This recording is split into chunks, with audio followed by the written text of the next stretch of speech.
Warhawk conservatives are furious over the new report that the Trump administration was negotiating a new nuclear Iran deal. Here are the details of that deal. Axios' Barak Ravid reported that the Trump administration offered the Iranian government a nuclear deal that would allow the world's leading state sponsor of terrorism to conduct low-level uranium enrichment on Iranian soil for a to-be-determined period of time. While Secretary of State Marco Rubio and White House envoy Steve Witkoff have previously submitted that any deal between the US and Iran would not allow Iran to enrich uranium, the White House did not deny Ravid's reporting when asked for comment. Here's what Press Secretary Karoline Leavitt said. President Trump has made it clear that Iran can never obtain a nuclear bomb. Special Envoy Witkoff has sent a detailed and acceptable proposal to the Iranian regime, and it is in their best interest to accept it. Out of respect for the ongoing deal, the administration will not comment on the details of the proposal to the media. The deal seemed similar to the deal from Obama that Trump ripped up in his first term that made the neocons angry. Here are some of the responses to this new rumored deal. Radio show host Mark Levin said, "Can this be true? We will know very soon. Senate must use its treaty power either way." Someone else added, "If you spent a decade trashing the JCPOA, and we all did because it was garbage, then don't be the clown that supports this just because it's your side." John Podhoretz, who unfortunately still has a job writing, said, "So nostalgic of Donald Trump to pick Steve Witkoff to negotiate the 2015 deal with Iran in 2025.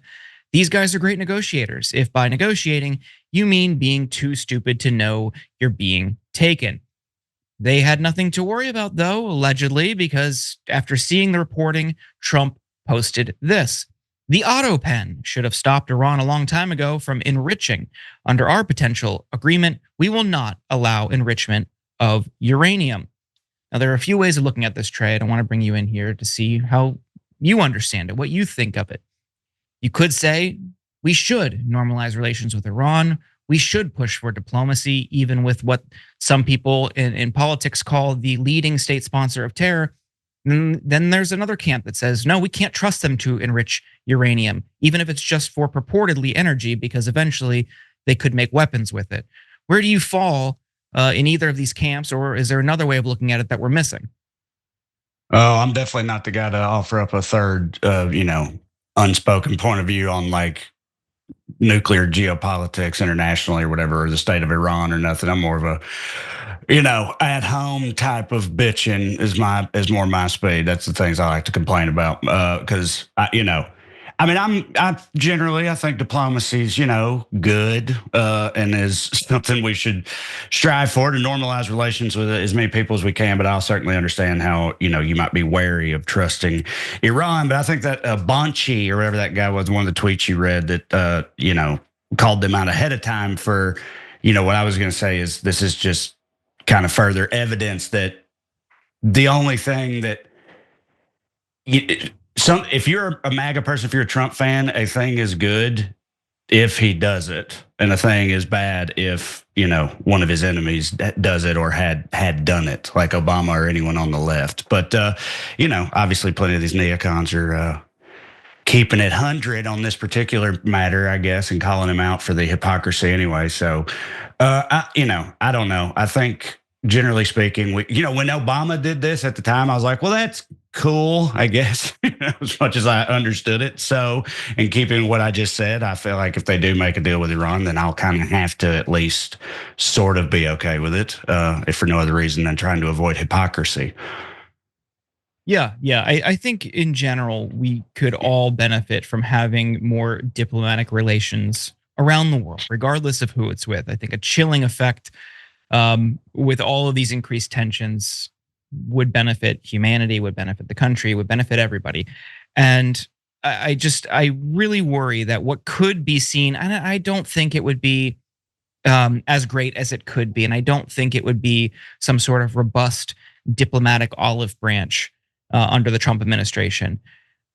But even slight normalization is progress. And if they were willing to do that, great. But one thing I was thinking about last night I worry that this is just a planted story from hawks to agitate toward a preemptive strike, as people like Lindsey Graham have been calling for years, or some sort incentivizing and encouraging and streamlining Israel's reported strike on Iran facilities. That is something that Netanyahu has talked about.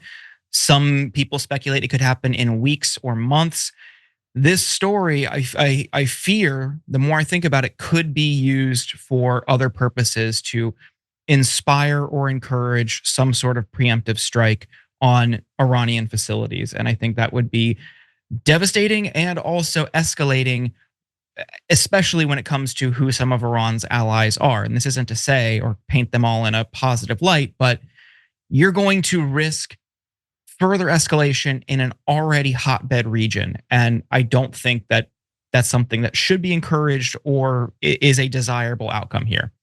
Trae, before we move on, any final thoughts? No, I mean, I'm definitely with you on that. Escalation in that part of the world should be frightening to just about anybody. But then you have a whole lot of people at like frighteningly high levels of, the government and leadership on the Republican side who like they want escalation in that part of the world for like insane biblical reasons and all this, bring about the end times and the return of Christ and all this wild stuff that they, when you really drill down, actually do believe. And then there's also the ones that are just like bloodthirsty war hawk types who just love to bomb things. So there's that too. And a lot of times those Venn diagrams overlap, very solidly on the right. So you've got a lot of bad actors on that side who certainly look for that type of opportunity, any sort of escalation they can find, and they have, a lot of sway. So, I mean, you might be right, and I'm with you that would be alarming and disconcerting, to say the least. So, fingers crossed.